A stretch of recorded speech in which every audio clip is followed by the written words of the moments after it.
Hey everyone, welcome back to AI.Divine Insights. Today, we're going deep, like really deep. All right, so today we are taking a deep dive into the parting of the Red Sea, a story that's been told and retold for centuries. We'll be looking at Exodus 14 from the New King James Version of the Bible, and I think you'll be surprised by just how much depth there is to this familiar story. It's definitely not just a spectacle of divine power, although that's definitely a part of it. This story goes way deeper into what the human experience is like doing extraordinary events. And we see that right away, don't we? Pharaoh lets the Israelites go and then almost immediately changes his mind completely. Why is that? Well, the text tells us that he and his officials realized, why have we done this? That we have let Israel go from serving us. It kind of hits them all of a sudden that they've lost their entire workforce, which was like the basis of their economy. And that little detail isn't just some random plot point. It actually tells us a lot about how much the Egyptians depended on the Israelites. And, it sets the stage for that big conflict that's about to happen. And speaking of huge conflicts, Pharaoh doesn't mess around. He sends his entire military after them. Oh, yeah, he wasn't playing around. 600 choice chariots, all the chariots of Egypt, each one with a captain at the helm. The story really wants to make sure you understand just how badly the odds were stacked against the Israelites.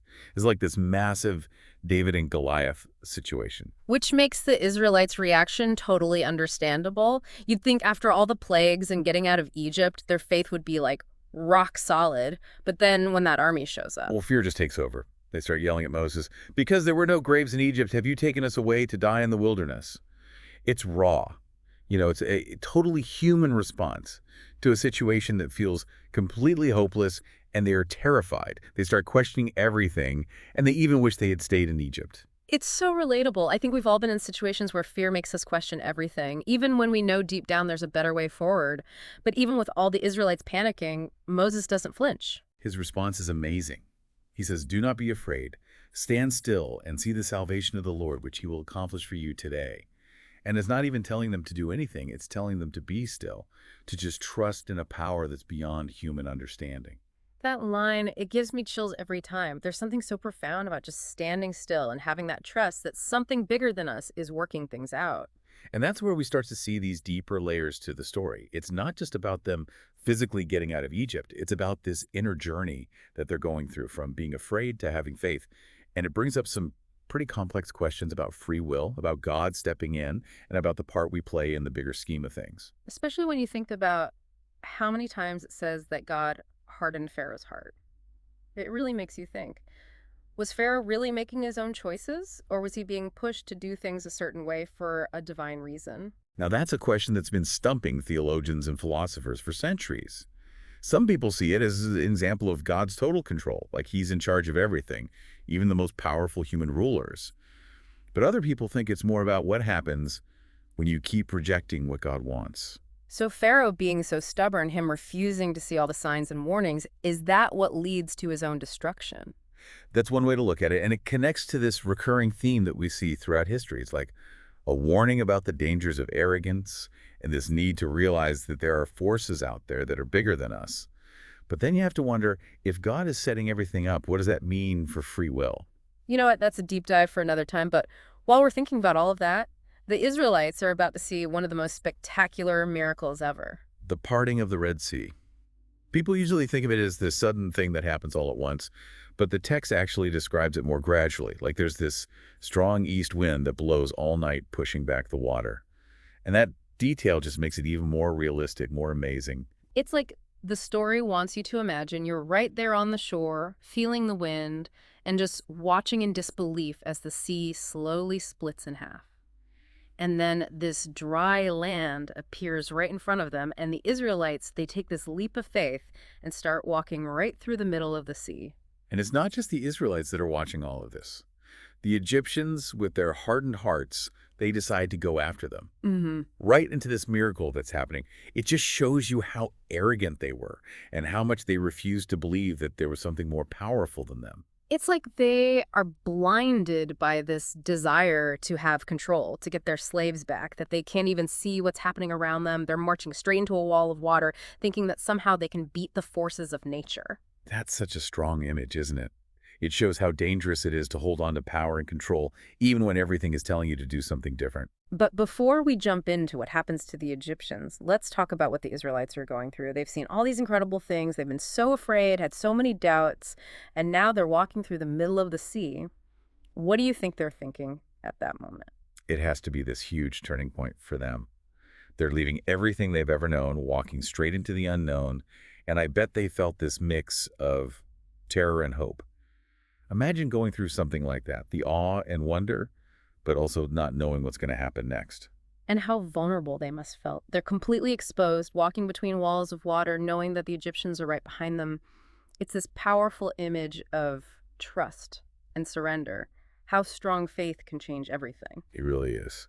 And it sets the stage for the next part of their story, a chapter that's going to be full of new challenges and triumphs as they figure out what freedom really means and who they are as a people. But we're going to dive into all of that in the next part of our deep dive. We left off with the Israelites walking right through the Red Sea. It's this crazy scene that's inspired so much art, music, and writing. But what do you think the sea itself represents in this story? Well, it's this powerful symbol of chaos and deliverance. A lot of ancient cultures saw the sea as this primordial force, this untamed power of nature that could create things and destroy them too. And in this story, it's literally the thing that's standing between the Israelites and their freedom, like a wall they can't get past. But then because God steps in, it becomes their path to freedom. So it's like a barrier and a bridge at the same time. It's interesting how these opposite ideas can exist in the same symbol. And then you have this image of them walking through the water on dry ground. What do you think about that? That's a big one. It's about transformation, about going against the natural order of things. It's almost like a baptism, a death and rebirth as they leave their old lives as slaves behind and become free people. And that image has stuck with people throughout history. You see it in spiritual texts, in poems, and music. It's like this universal thing that humans want, this need to be free, to break out of the things that hold us back and step into something new. But we know that their journey doesn't end at the Red Sea.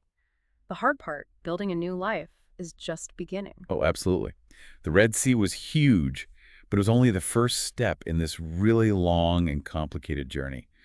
What happens next is just as important, maybe even more so, than the miracle itself. Because, yeah, it's one thing to see a miracle happen, but to live with that every single day, that's something else. That's it. The Israelites now have this crazy task in front of them. They have to build a whole society, figure out who they are, and they're doing it in the wilderness. They have to learn how to make this freedom last, how to make it into a way of life. And that's where things get really interesting and kind of messy, too, because the book of Exodus doesn't shy away from how hard things were for them. They complain a lot, they have doubts, they even miss the days when they were slaves in Egypt. That's what makes them human rights. Change is hard, even when it's good for you. They've been through so much trauma, they've seen things most people could never imagine, and now they have to face a future that's totally uncertain. It's a lot to deal with, even with the memory of the Red Sea still in their minds. It makes you think, what happens to faith, to that sense of wonder after the shock of a life-changing event wears off?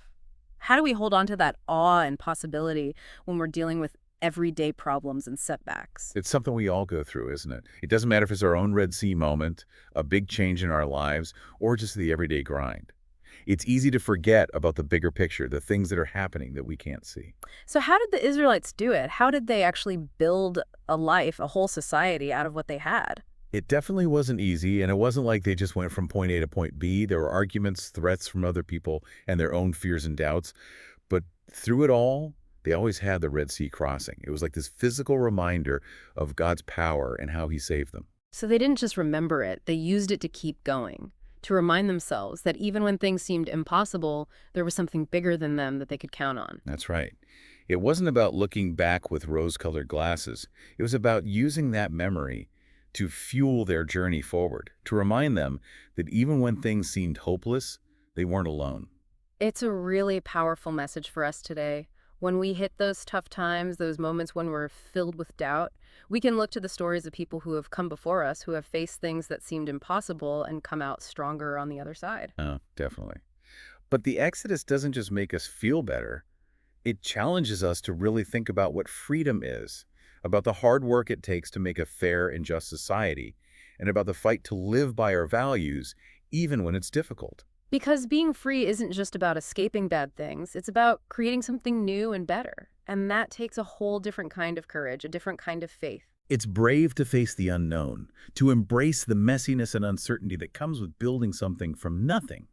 It's having the faith to believe that even when we screw up and doubt ourselves, we're part of something bigger that's leading us towards a greater purpose. But let's be real, the Israelites didn't always do things right. They made mistakes, they questioned things, they even rebelled. How do we reconcile those imperfections with the idea of God guiding them? That's where things get really interesting, theologically speaking.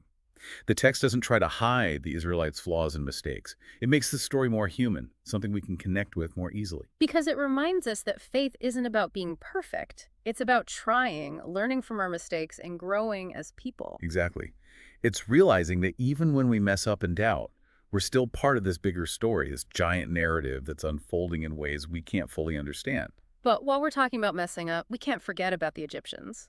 They ran straight into that open sea, ignoring all the signs that were right in front of them. What do you think made them do that? It shows you how powerful pride can be and how dangerous it is to hold on to control too tightly. They were obsessed with getting their slaves back, with staying in power, that they didn't see the bigger picture. They couldn't understand the forces that were at work. It's like the ultimate example of arrogance, isn't it? That feeling of being so important that you can't see the reality of what's going on. And it usually ends badly. In this case, it led to Pharaoh's entire army being wiped out. It's like a symbol of what happens when you go against God's power. But it also makes you think about divine justice. Did the Egyptians really have to be destroyed, or could things have gone differently? That's a tough question, and there are a lot of different ways to look at it. Some people believe it was a fair punishment, showing that God has power over anyone who opposes him. Others think it was sad but necessary, like a consequence of the choices the Egyptians made. It reminds us that our actions matter, even when we don't know everything that's going on. It reminds us that there are consequences for what we do, both as individuals and as a group. But it also shows us this conflict between justice and mercy, something that's all over the Bible and still speaks to us today. You're right. It's something we wrestle with in our own lives as we deal with moral questions and try to understand a world where suffering and unfairness seem to be everywhere. But in all of this, in all the challenges and victories, doubts and triumphs, what do you think is the main message of the Exodus story? What does it teach us about who we are, how we relate to God, and the things that can happen when we're brave enough to step into the unknown? I think it's a story about how powerful faith can be, how strong the human spirit is, and how even when things seem impossible, there's something bigger than us that's helping us toward a better future.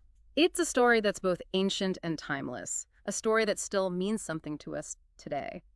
It reminds us that even when we feel lost and alone, we're part of something bigger, something that's unfolding in ways we can't always understand. And that's a pretty powerful thing to remember, right? Especially when we go through our own Red Seas, those moments when we're filled with doubt and despair. The Exodus tells us that even in those dark times, there's a light guiding us, something that's trying to help us get through to the other side. But the journey isn't over there. The real challenge, building a life that deserves that freedom, starts when you get to the other side. And that's where we're going to pick up in the last part of our deep dive. So we've talked about that amazing moment, the parting of the Red Sea, and all the symbolism and fear that led up to it. But now I want to know, what about after? What did freedom actually look like for the Israelites once they were on the other side? That's when the real journey starts, I think. It's easy to get caught up in the excitement of escaping, that big moment of liberation.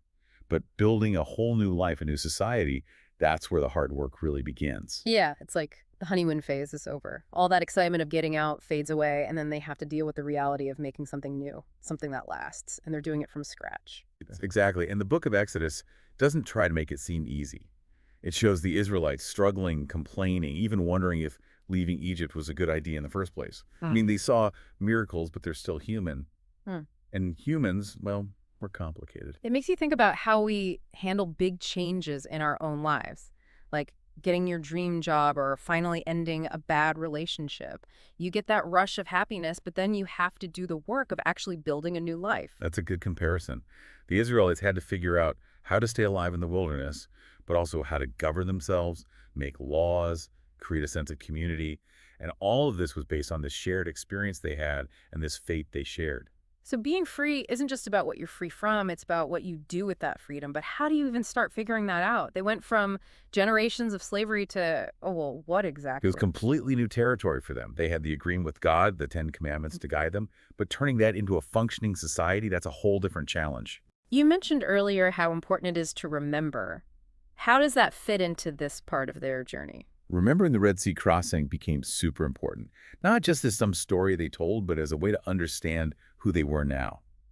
It reminded them that they were people who had been freed from slavery, chosen for a special purpose. So they didn't just look back, they used that memory to shape their present and future, like a guide for how to live, even when things got tough. Yeah, and things definitely got tough. They had conflicts with each other, threats from outside groups, and this constant pull to go back to their old ways of thinking, those habits they had learned. Which, again, is something we can all relate to. We all do things out of habit sometimes, even if they're not good for us. So, how did the Israelites deal with those challenges? Did they have some kind of plan for making this new life work?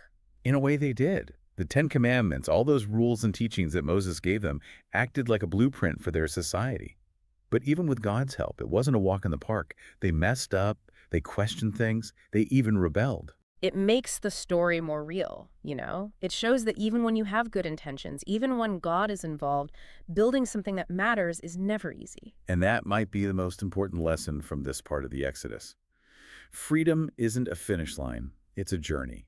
It's all about learning, changing, and trying our best to live up to the ideals we believe in, even when we fail. So it's not about the big moments, like parting the sea. It's about all the little choices we make every day, how we treat each other, how we build our lives step by step, even when we don't know if we'll succeed. Exactly. And it's in those everyday choices, those little acts of courage and faith, that we really understand what freedom is.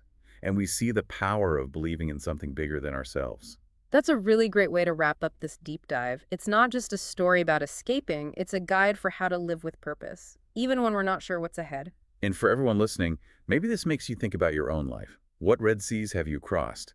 And what are you building now that you're on the other side? Also, please like and subscribe to AI.Divine Insights for daily podcast episodes. See you next time.